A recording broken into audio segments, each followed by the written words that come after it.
Assalamualaikum warahmatullahi wabarakatuh.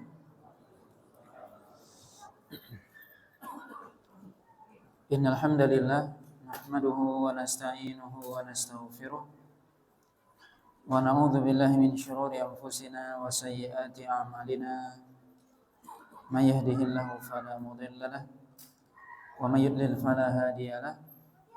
Asyhadu an la ilaha illallah wahdahu la syarika lahu wa asyhadu anna Muhammadan abduhu wa rasuluh alladzi la rasula wa la nabiyya ba'dah.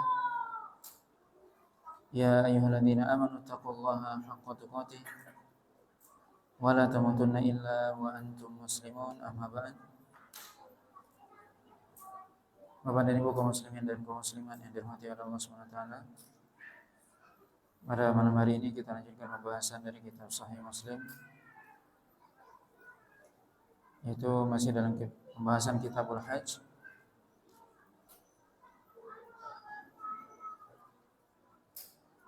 Bab yang ke-9 yaitu ma yundabu lil muhrim wa ghairihi qatluhu minad dawabi fil hilli wal haram, yaitu sesuatu yang dianjurkan bagi seorang yang sedang ihram ataupun yang lainnya untuk membunuhnya dari hewan-hewan yang ada di tanah halal ataupun di tanah haram.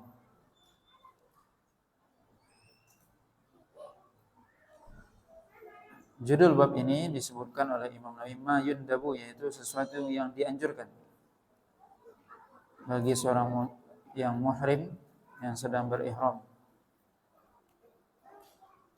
di mana nanti akan disebutkan bahwasanya dianjurkan di sini. Tentunya kalau kita perhatikan maknanya yaitu disunnahkan. Tapi nanti akan ada riwayat yang menyebutkan bahwasanya disuruh atau diperintahkan. Di mana bab sebelumnya yaitu menjelaskan tentang sesuatu yang diharamkan bagi seorang yang muhrim untuk dia berburu.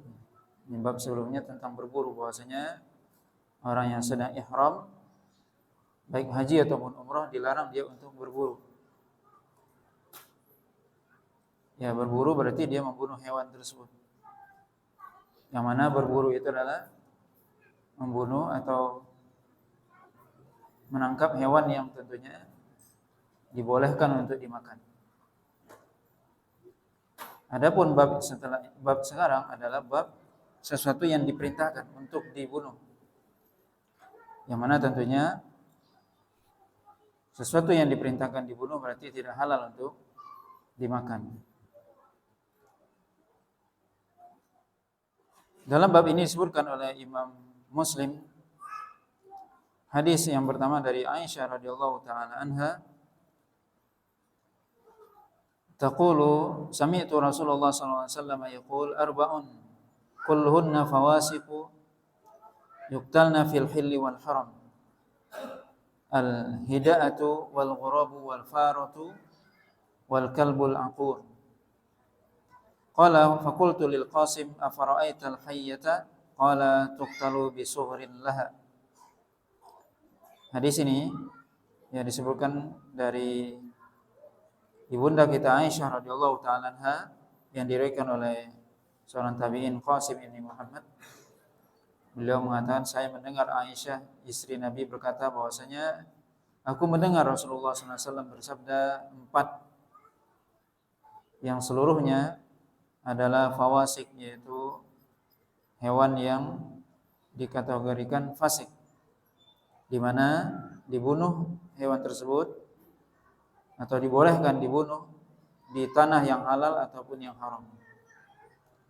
Yang pertama al-hida'atu. Al-hida'atu artinya burung, sejenis burung yang dia memangsa. Wal ghurab, ghurab artinya adalah burung gagak, burung gagak yang hitam. Wal faratu, farah artinya tikus. Wal kalbul aqur, yaitu anjing yang al-aqur Disebutkan oleh para ulama al-aqur yaitu al-jarihah yang dia buas. Qala faqultu lil Asim, ya seorang perawi bertanya kepada Asim ibni Muhammad, afara'aital hayyata, bagaimana menurut engkau tentang ular? Qala tuqtalu bi sughrin laha.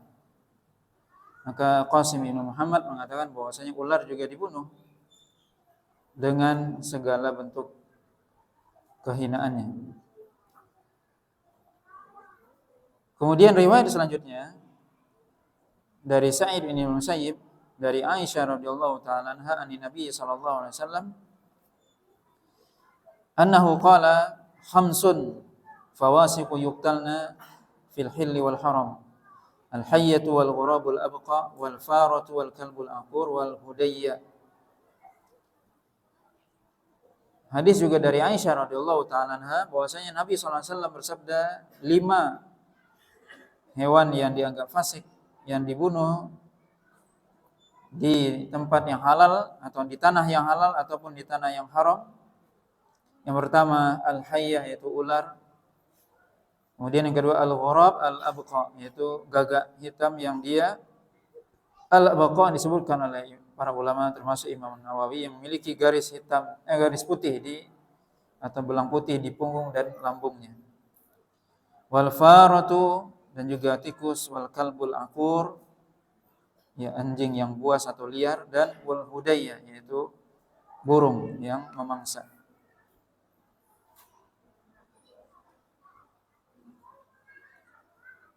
Kemudian riwayat selanjutnya juga dari Aisyah radhiyallahu taala anha qalat qala Rasulullah sallallahu alaihi wasallam khamsu fawasik yuqtalna fil haram al-aqrabu wal faratu wal hudayya wal ghurab wal kalbul aqur.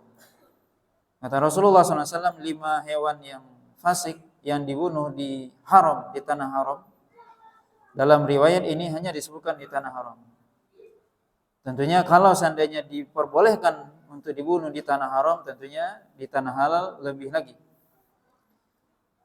Yang pertama disebutkan di sini al-aqrab, dan ini berbeda dengan riwayat sebelumnya tadi. Al-aqrab artinya adalah kalajengking. Wal faratu kemudian tikus, wal hudayya yaitu burung yang memangsa, kemudian wal ghurab dan burung gagak, wal kalbul aqur. Maka ini ada perbedaan riwayat juga. Tadi riwayat pertama dari Aisyah arbaun ya, ada 4 hewan. Kemudian riwayat kedua 5. Kemudian riwayat selanjutnya yang ketiga ini juga 5, cuman ada tambahan al-aqrab.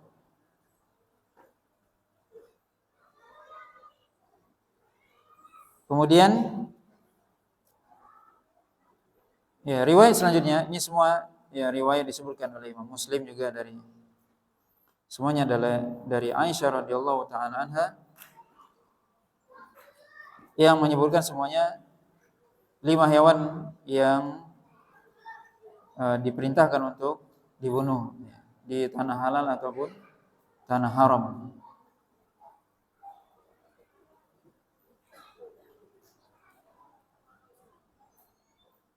Dan kalau kita perhatikan, kalau kita jumlahkan berarti ada 6 sebenarnya hewan yang dibolehkan untuk dibunuh. Yang pertama tadi ular, kemudian yang ada di riwayat kedua, kemudian akrab yaitu kalajengking yang ada di riwayat yang ketiga, kemudian al-fa'rah yaitu tikus, kemudian hudayya yaitu burung yang memangsa, kemudian al-ghurab yaitu burung gagak, kemudian yang terakhir kalbul aqur yaitu hewan yang anjing yang dia memangsa. Dan para ulama menjelaskan bahwasanya kalbul aqur yaitu anjing di sini maksudnya adalah bukan hanya anjing yang seperti yang kita kenal, tapi termasuk di dalamnya adalah hewan yang dia memangsa, yang lebih daripada anjing, yang lebih buas, misalnya singa, kemudian harimau itu masuk ke dalam, atau serigala masuk dalam al-kalbul aqur. Karena dalam bahasa Arab kilab, kata-kata kalbun atau kilab diartikan kepada hewan yang buas, tidak hanya anjing diartikan anjing saja. Kemudian riwayat selanjutnya disebutkan dari Salim an abihi, yaitu dari Abdullah bin Umar, ani Nabi sallallahu alaihi wasallam, qala khamsun la junaha ala man qatalahunna fil harami wal ihram. Al-faratu wal aqrabu wal ghurabu wal hida'atu wal kalbul aqur.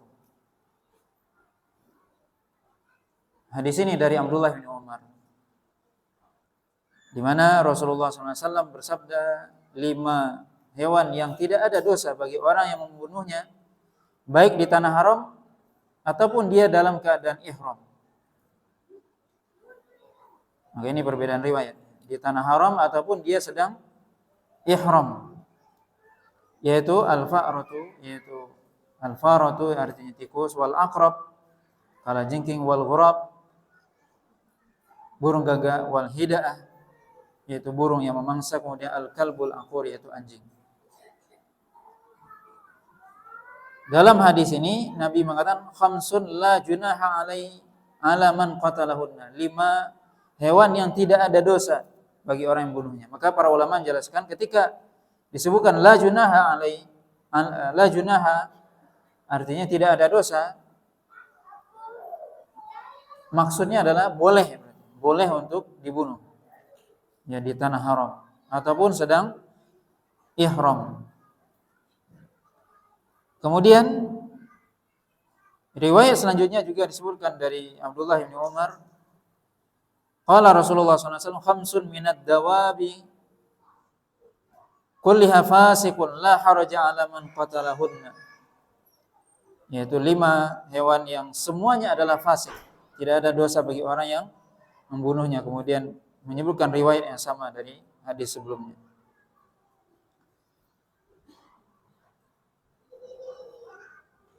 Kemudian riwayat selanjutnya juga semuanya setelahnya dari Abdullah bin Umar,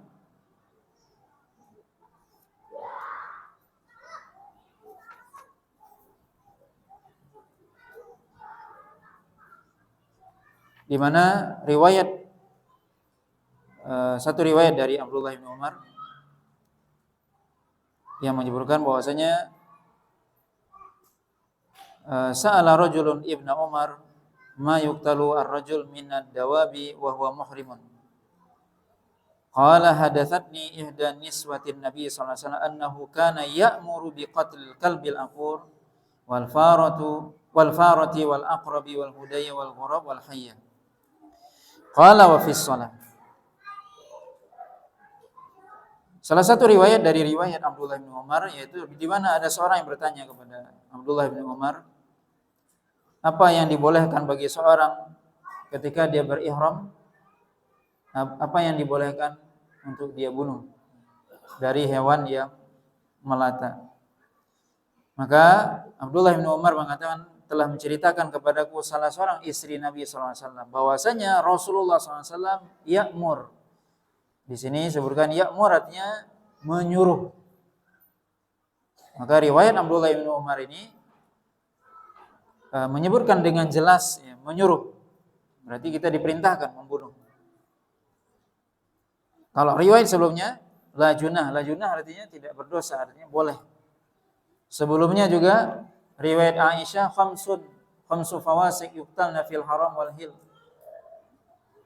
Para ulama juga mengatakan artinya boleh, 5 hewan yang boleh dibunuh. Tapi riwayat ini Abdullah bin Umar mengatakan annahu kana ya'muru bi qatlil kalbil aqur, di mana Rasulullah SAW menyuruh untuk membunuh anjing yang buas, wal fa'rah dan juga tikus, wal aqrab dan kalajengking, wal hudayya dan burung yang memangsa, wal ghurab dan burung gagak, wal hayya dan ular. Qala wa fi shalah, dan maka juga dikatakan ketika salat.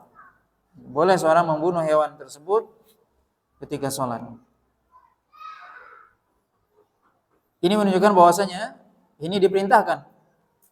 hewan-hewan ini dibunuh? Para ulama menjelaskan hikmahnya adalah bahwasanya hewan ini adalah hewan yang dia berbahaya atau membahayakan, maka diperintahkan untuk membunuh.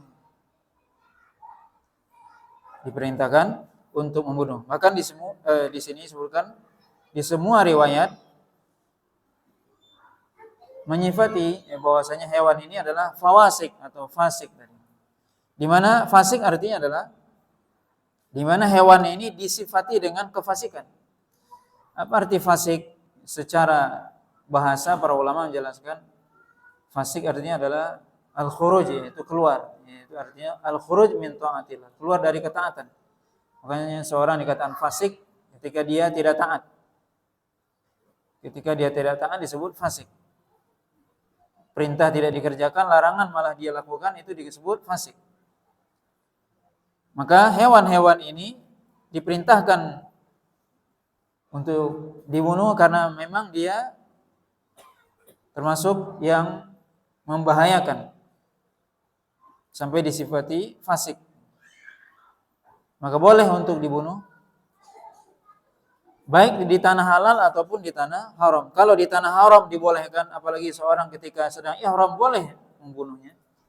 Di mana sebelumnya babnya tentang tidak boleh seorang yang ihram untuk membunuh atau berburu. Maka bab ini menjelaskan boleh seorang yang ihram untuk membunuh hewan ini. Menunjukkan bahwasanya hewan ini adalah hewan yang berbahaya, diperintahkan oleh Nabi SAW untuk dibunuh baik di tanah haram, dia sedang ihram, ataupun apalagi di tanah halal yang dia tidak dalam keadaan ihram.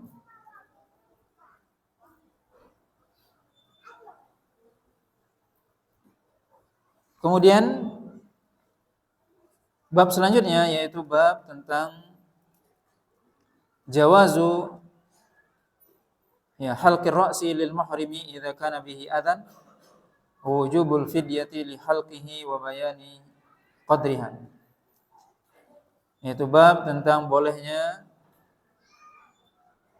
mencukur rambut bagi orang yang sedang ihram kalau dia memiliki penyakit di kepalanya, dan wajibnya dia membayar fidyah karena dia mencukur tersebut, dan penjelasan tentang kadar dari fidyah tersebut. Maka berarti ini sudah berbeda pembahasannya. Kalau tadi bab 8 dan 9 yaitu tentang bagaimana seorang disuruh untuk membunuh, sebelumnya tentang berburu, kemudian hewan yang diperintahkan untuk dibunuh di tanah haram atau di tanah yang halal yang dibolehkan bagi seorang muhrim. Kemudian bab yang ke-10 tentang bagaimana seorang yang dia memiliki penyakit di kepalanya. Ini bagi laki-laki, boleh bagi dia untuk mencukur rambutnya. Tentunya kita mengetahui seorang yang dia ketika dia ihram, baik haji ataupun umrah, ketika dia sudah berihram tidak boleh dia mencukur rambutnya. Kecuali nanti setelah selesai ibadahnya maka dia bertahalul. Tapi boleh ketika dia memiliki penyakit di sini. Di sini Imam Muslim menyebutkan hadis yang pertama,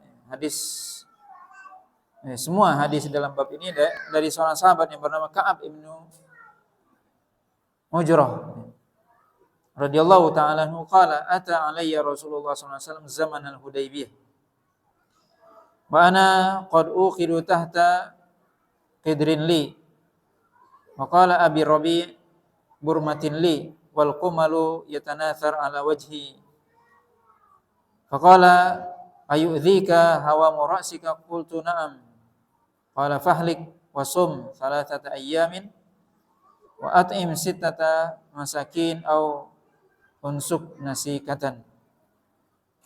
Qala Abu Ayyub fala adri bi ayyi dzalika bada'a. Hadis ini dari seorang sahabat yang bernama Ka'ab bin Ujrah radhiyallahu ta'ala anhu. Beliau mengatakan saya didatangi oleh Rasulullah SAW.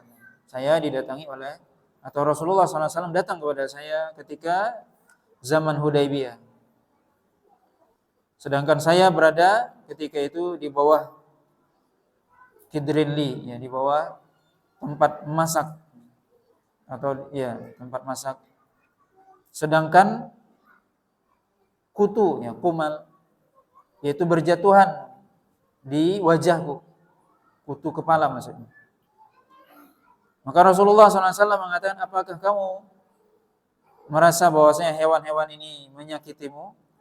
Maka aku mengatakan iya. Maka Nabi mengatakan, maka bersyukurlah. Ya, bersyukur habis. Kemudian Nabi mengatakan, sum salatata ayyam, berpuasalah 3 hari. Atau engkau memberi makan 6 orang miskin, atau engkau menyembelih seekor sembelihan. Abu Ayyub mengatakan, aku tidak tahu dari mana Nabi memulai perkataan. Maksudnya, apakah mulai puasa dulu, atau memberi makan dulu, atau menyembelih.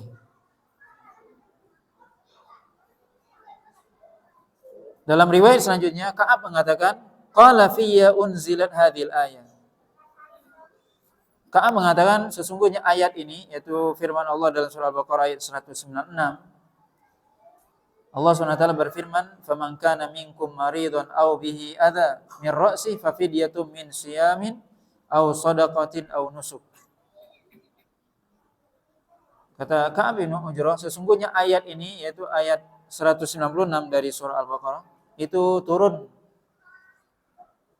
dalam perkaraku atau berkaitan dengan diriku, di mana Allah SWT berfirman dalam ayat ini, siapa saja di antara kalian yang dia sakit atau ada penyakit di kepalanya, maka hendaknya dia membayar fidyah, yaitu dengan berpuasa atau bersedekah atau dia menyembelih. Fa'ataituhu, maka aku segera mendatangi Nabi SAW. Faqala udunuhu, mendekatlah. Maka aku mendekat. Faqala udunuhu, yaitu mendekatlah. Maka aku mendekat. Kemudian Rasulullah SAW, ayyudzika hawamuka, apakah hewan-hewan ini menyakitimu? Qala na'am, maka aku mengatakan na'am. Fa'arani bi fidyatin min siyamin aw sadaqatin aw nusuk ma tayassar. Maka Rasulullah SAW menyuruh aku membayar fidyah berupa puasa atau bersedekah atau menyembelih hewan. Ma tayassar, yaitu yang mudah.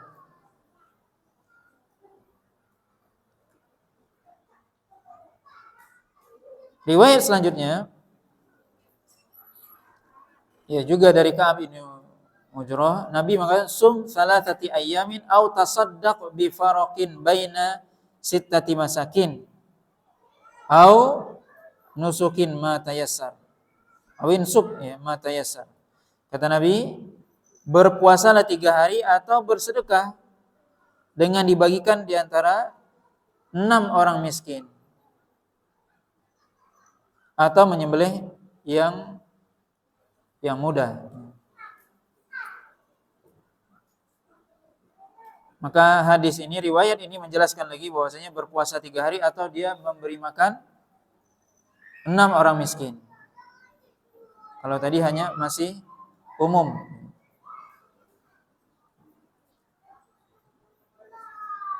Kemudian bab selanjutnya, hadis selanjutnya, Nabi SAW mengatakan kepada Ka'ab, ahlik ra'saka thumma dzbah syatan nusukan aw sum thalathata ayyamin aw at'im thalathata asu'in min tamrin ala sittati masakin. Nah, di sini lebih menjelaskan lagi, atau riwayat ini, Nabi mengatakan kepadaku, yaitu bersyukurlah, kemudian sembelihlah seekor kambing. Ini lebih jelas, ya, disembelih adalah seekor kambing. Aw sum thalathati ayyam, atau berpuasa 3 hari. Aw at'im salasata asu'in, atau beri makan 3 sok dari kurma untuk atau kepada 6 orang miskin. Berarti setiap orang setengah sok.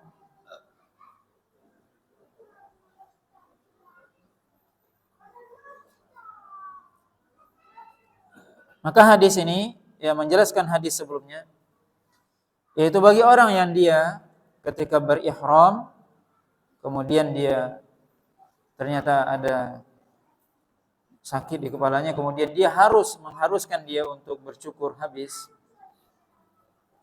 maka dia membayar fidyah. Itu dibolehkan, tapi dia bayar fidyah. Berpuasa 3 hari,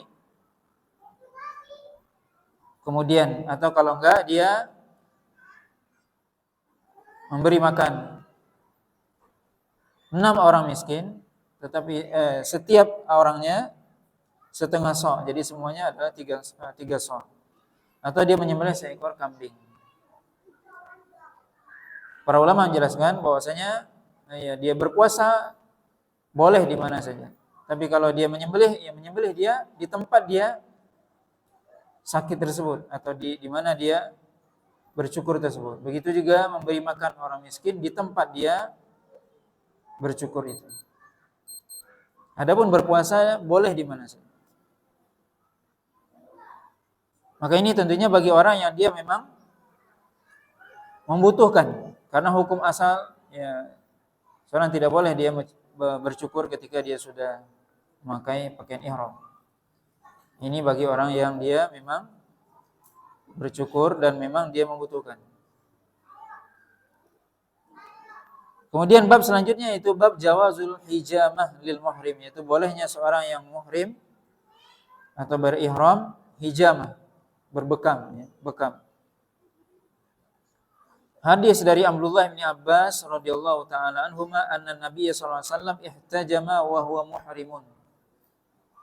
Bahwasanya Nabi sallallahu alaihi wasallam, kata Abdullah bin Abbas, berhijamah, berbekam sedangkan beliau dalam keadaan ihram. Maka hadis ini menunjukkan bahwasanya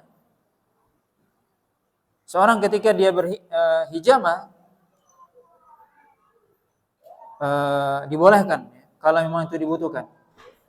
Sebagaimana di sini Nabi SAW hijamah, ya berbekam ketika beliau sedang ihram. Riwayat selanjutnya dari Ibni Buhainah anna Nabi SAW ihtajama bi tariqi Makkah wa huwa muhrimun wasata ra'sihi, yaitu bahwasanya Nabi SAW berhijamah di jalan menuju Mekah, beliau sedang ihram di tengah kepalanya. Berarti apa? Di tengah kepala beliau berarti apa? Kalau orang berhijamah di kepala, mestinya tentunya rambutnya akan dicukurnya di tempat dia hijamah itu. Maka para ulama menjelaskan kalau seandainya itu memang dibutuhkan, maka dibolehkan dan tidak ada fidyah baginya. Jadi yang fidyah itu adalah tadi kalau dia mencukur habis rambutnya semua, maka itu dia bayar fidyah. Adapun orang yang dia berhijamah karena dia butuh, maka mungkin sebagian dari bagian kepalanya mungkin di tengah atau di belakang dan sebagainya, dia di tempat dia hijamah, tempat dia berbekam, tentunya itu akan dicukur. Maka itu dibolehkan dan tidak dia membayar fidyah. Karena Nabi SAW melakukan hal tersebut, kemudian Nabi SAW tidak membayar fidyah.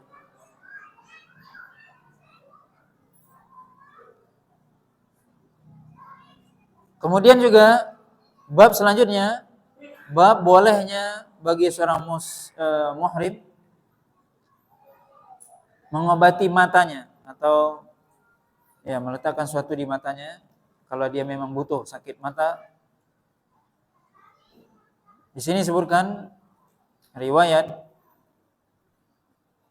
dari Nubaih ibni Wahab qala kharajna ma'a Abban ibni Utsman hatta idza kunna bi malalin istaka Umar ibni Ubaidillah ainaihi falamma kunna birrawha ishtadda waja'uhu fa arsala ila Abban ibni Utsman yas'aluhu fa arsala ilaihi anidmit huma bis sabri fa inna Utsman radhiyallahu ta'ala haddatsa an Rasulillah sallallahu alaihi wasallam fir rajul idza saka ainaihi wa huwa muhrimun dammadahuma bisabri, yaitu hadis dari Nubaih ibni Wahab, seorang perawi hadis. Beliau mengatakan bahwasanya kami keluar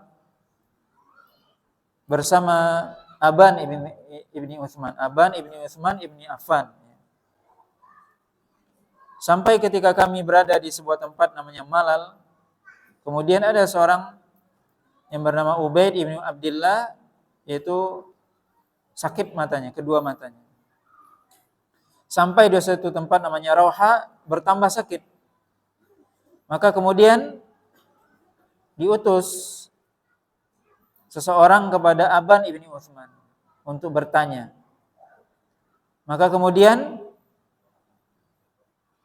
Aban ibni Utsman mengutus atau menyampaikan supaya kedua matanya diberikan obat dengan sobar. Sobar itu sejenis dedaunan di zaman dahulu yang digunakan untuk mengobati mata. Sabar. Makanya dalam pepatah Arab dikatakan as-sabru kas-sabri murrun fi madzaqatihi walakin awaqibahu ahla minal asali. Artinya as-sabru, sabar. Kesabaran itu seperti daun sabar. Pahit rasanya, tetapi akibatnya lebih manis daripada madu. Maksudnya kesembuhan. Jadi as-sabru itu adalah pohon yang pahit dia, daunnya seperti sabar. Bersabar itu pahit, berat. Tadi disebutkan as-sabru kas-sabri murrun fi madzaqatihi. Pahit rasanya. Di sini disebutkan Aban ibni Utsman itu menjelaskan agar diberi Ubaidillah ya daunan tadi. Karena beliau mengatakan Utsman bin Affan, yaitu bapak beliau Utsman bin Affan, telah menceritakan dari Rasulullah SAW bahwasanya di zaman Rasul ada juga seorang yang dia dapat penyakit mata, kedua matanya, sedang dia dalam keadaan ihram, maka diberikan daun sabar tadi. Maka ini menunjukkan bahwasanya seorang yang sedang muhrim, sedang ihram, boleh dia mengobati matanya dengan, kalau mungkin sekarang obat tetes mata dan sebagainya. Ini dibolehkan. Riwayat selanjutnya juga dari Aban. Ana Umar bin Ubaidillah ibni Ma'mar ramadan ainuhu fa arada ayakhulaha fanahu Aban ibni Utsman. Fa amarahu yumaddiraha bisabri wa haddatsa an Utsman ibni Affan anin Nabi sallallahu alaihi wasallam. Bahwasanya dalam riwayat yang lain disebutkan bahwasanya ada Umar ibnu Ubaidillah yang dia kedua matanya sakit. Justru dia ketika dia sakit matanya ingin dia dicela matanya. Maka dilarang oleh Aban. Ini menunjukkan bahwasanya ya celak mata itu adalah termasuk obat untuk mata. Ketika mata kita sakit, maka salah satu obatnya adalah mencelak mata. Tapi tidak dibolehkan bagi orang yang sedang ihram. Kata Aban ibnu Utsman bahwasanya itu dilarang. Beliau melarang. Justru disuruh memberi daun sabar tadi. Kemudian diceritakan dari Utsman dan dari Rasulullah SAW. Bahwasanya ini menunjukkan apa? Bahwasanya hadis yang kedua menjelaskan kepada kita bahwasanya ketika Umar bin Ubaidillah tadi matanya sakit, kemudian dia ingin mencela. Riwayat pertama enggak disebutkan dicela. Di riwayat yang kedua menyebutkan bahwasanya dia ingin mencela matanya. Ya, dan subhanallah ini kebiasaan orang Arab dari zaman dahulu sampai sekarang, mereka biasa mencela matanya. Kalau kita mungkin jarang. Laki-laki ataupun perempuan mencela matanya supaya matanya tajam penglihatannya. Kemudian juga membaguskan mata, memperindah mata. Ternyata itu sejak zaman Nabi sampai hari ini kebiasaan orang Arab. Maka baik untuk kesehatan dan juga keindahan. Maka di sini Aban mengatakan dilarang. Kenapa? Ya dikhawatirkan masuk dalam memperindah mata. Karena orang yang berhaji enggak boleh dia tarafuh. Tarafuh itu bermewah-mewahan. Ketika dia mencela berarti dia seolah-olah seperti berhias. Seperti dia memakai parfum. Maksudnya dalam hal dia berhias maksudnya. Maka ini dilarang.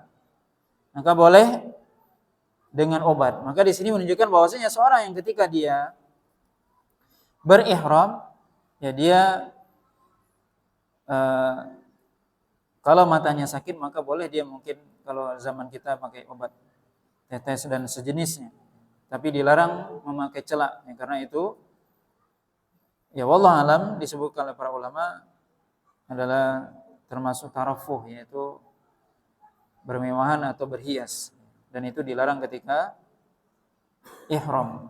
Makanya seorang yang ihram dia dilarang memakai wangi-wangian, karena dilarang dia tarafuh atau dilarang dia berhias, memakai minyak wangi dan seterusnya. Nah, Bapak dan Ibu yang dirahmati Allah Subhanahu wa taala, kemudian bab selanjutnya yang disebutkan oleh Imam Nawawi di sini, bab jawazu ghuslil muhrim badanahu wa ra'sahu. Bolehnya seorang yang sedang ihram membasuh wajah, badannya dan kepalanya. Artinya boleh dia mandi. Orang yang sedang ihram boleh dia mandi. Hadisnya adalah disebutkan di sini hadis dari Ibrahim bin Ubaidillah Ibrahim bin Abdullah bin Hunain an Abi an Abdullah bin Abbas wal Miswar ibni Mahramah annahuma ikhtalafa bil abwa faqala Abdullah bin Abbas yaghsilul muhrim ra'sahu faqala Miswar la yaghsilul muhrim ra'sahu fa arsalani Ibnu Abbas ila Abi Ayyub al-Ansari as'aluhu an dzalika fa wajadtuhu yaktasilu bainal qarnain wa huwa yastatiru bi thawbin qala fa sallamtu alaihi faqala man hadha faqultu ana Abdullah bin Hunain arsalani ilaika Abdullah bin Abbas as'aluka kaifa kana Rasulullah sallallahu alaihi wasallam yaghsilu ra'sahu wa huwa muhrimun. Wa wada'a Abu Ayyub radhiyallahu ta'ala anhu bi yadayhi ala thawb fata'ta hatta badali ra'suhu. Thumma qala li insanin ay yasubba fasabba ala ra'sihi thumma haraka ra'sahu bi yadayhi fa aqbala bihima wa adbara. Thumma qala hakadha ra'aituhu sallallahu alaihi wasallam yaf'al. Hadis ini dari seorang yaitu Abdullah bin Hunain, di mana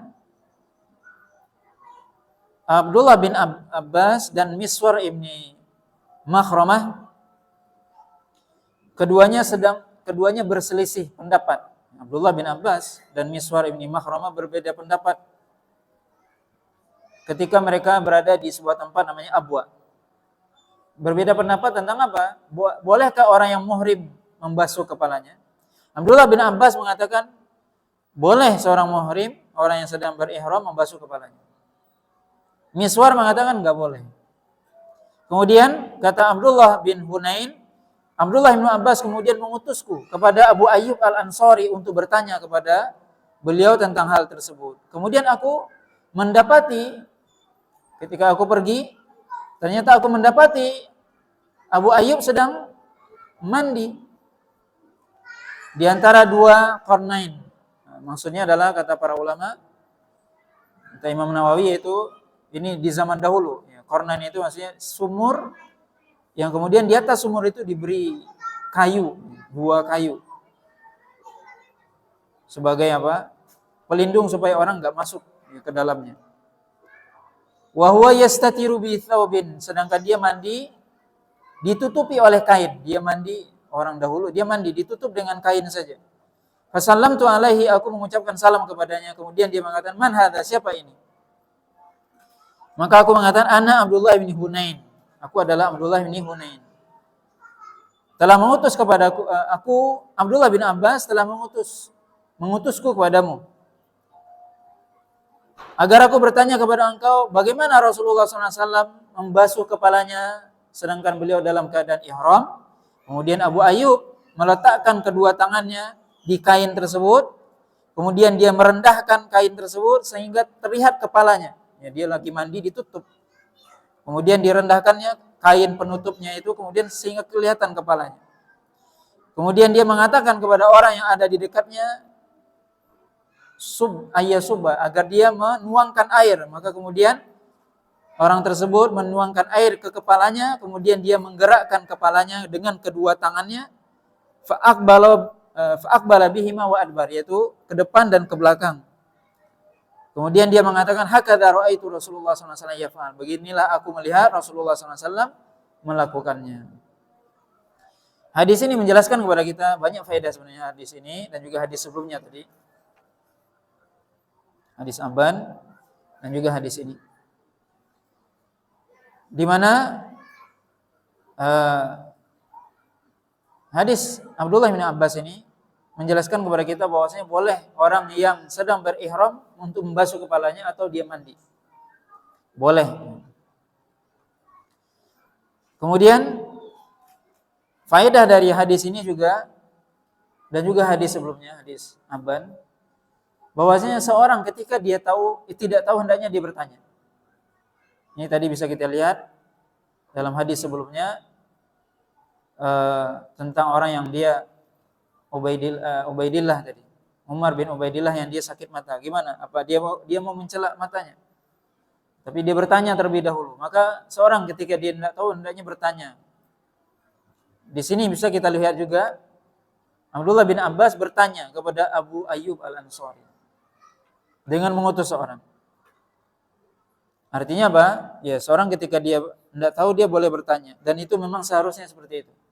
Kemudian yang kedua, kemudian faedah selanjutnya kita lihat di sini Abdullah bin Abbas dan Miswar bin Makhramah. Beliau berbeda pendapat. Atau boleh kita katakan ya berdiskusi kemudian berbeda pendapat. Abdullah bin Abbas boleh mengatakan boleh. Pendapat beliau mengatakan boleh orang yang berihram mandi atau membasuh kepalanya. Kata Miswar enggak boleh.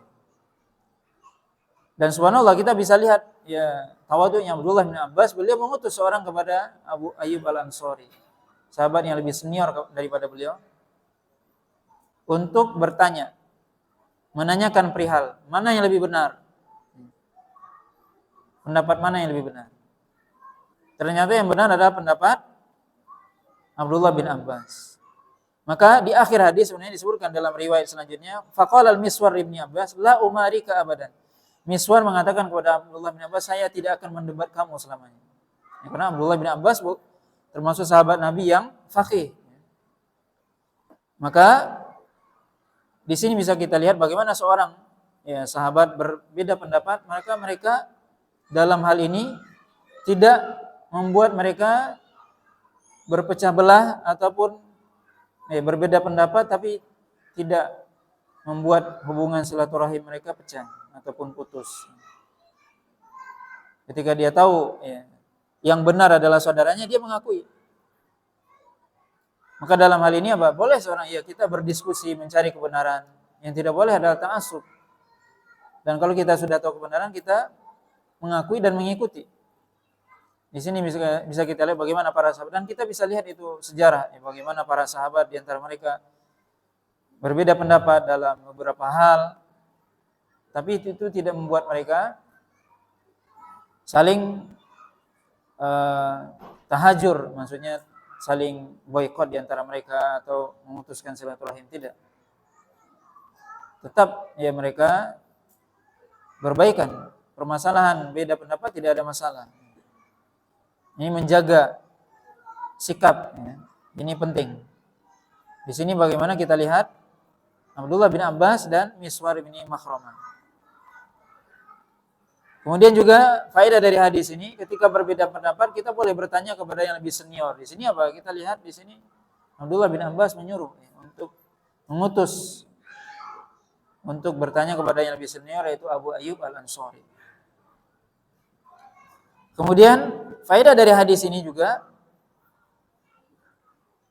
bolehnya seorang ketika di sini kita lihat seorang ketika dia mandi dia boleh berbicara. Ketika di sini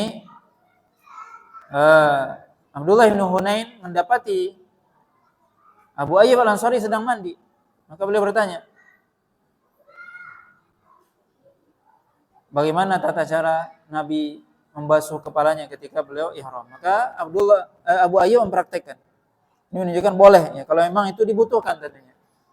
Yang dilarang oleh Nabi SAW adalah berbicara ketika seseorang sedang buang hada, itu nggak boleh. Itu terlarang secara mutlak. Buang air besar atau kecil nggak boleh berbicara. Tapi di kamar mandi kalau memang dibutuhkan boleh. Ini contohnya. Ketika dia sedang mandi misalnya, kalau memang ada yang dibutuhkan berbicara dia, atau ada yang yang dia ingin sampaikan atau dia sebut, boleh. Kalau memang itu dibutuhkan. Ya, kalau itu dibutuhkan dibolehkan. Tapi yang dilarang sama sekali oleh Nabi adalah ketika seorang buang air, ya, nggak boleh. Nggak boleh berbicara. Kemudian faedah dari hadis ini juga,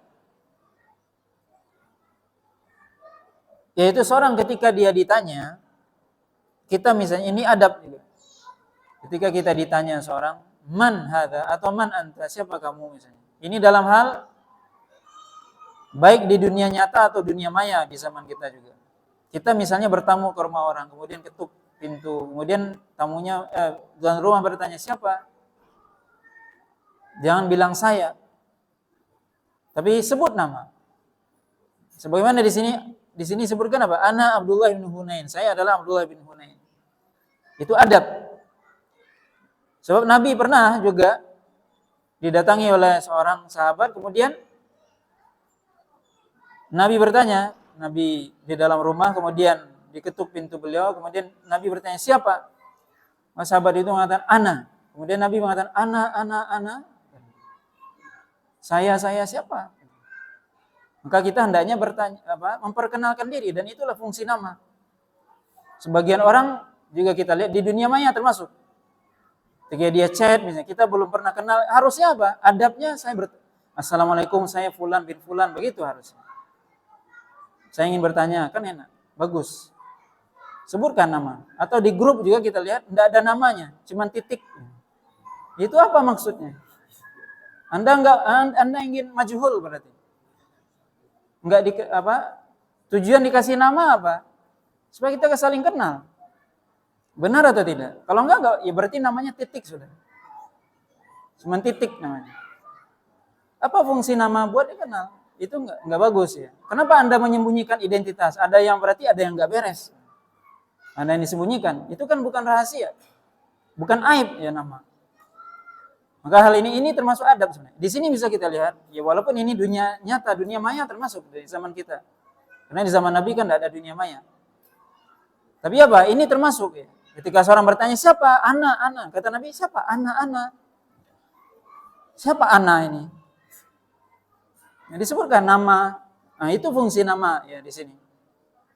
Kata Allah SWT apa? Lita'arufu, agar kita saling kenal dengan namanya. Ini namanya si Ahmad, ini namanya Muhammad, ini Ali, kan kenal. Maka di sini ya, ini diantara adab. Dan ini sudah ada sejak zaman Nabi SAW. Bagaimana kita ketika bertanya atau kenalan sebut nama kita. Itu lebih menyenangkan dan lebih terbuka. Ketika kita tidak menyebut nama, orang kan ada apa dengan dia? Ada curiga jadinya. Kenapa disembunyikan identitas? Biasanya kan yang menyembunyikan identitas itu yang di blacklist biasanya, buronan atau apa namanya itu, wanted yang dicari, sembunyikannya namanya identitasnya. Kenapa kita mau menyembunyikan identitas? Itu enggak pas, enggak layak. Nah, wallahu ta'ala alam, ini mungkin beberapa bab yang bisa kita baca pada malam hari ini, mudah-mudahan bermanfaat. Wallahu ta'ala alam. Subhanakallahumma wa bihamdika asyhadu an la ilaha illa anta astaghfiruka wa atubu ilaik. Wa sallallahu ala nabiyyina Muhammadin wa ala alihi washabihi wasallam. Wassalamualaikum warahmatullahi wabarakatuh.